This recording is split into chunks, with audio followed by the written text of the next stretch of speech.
సప్తవాహన సేవకు ఒక విశిష్టత ఉంది. దాని గురించి ఇప్పుడు తెలుసుకుందాం.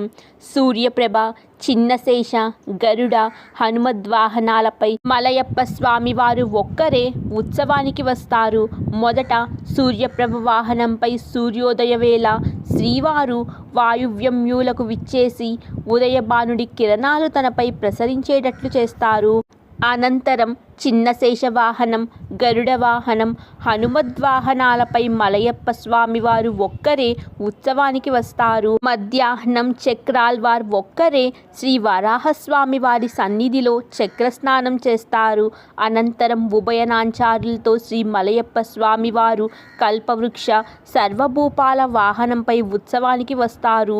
చివరిదైన చంద్రప్రభ వాహనంపై సాయం స్వామివారు ఒక్కరే ఈ వాహన సేవలో పాల్గొంటారు. ఉదయం సూర్యప్రభ వాహనంతో మొదలైన వాహన సేవ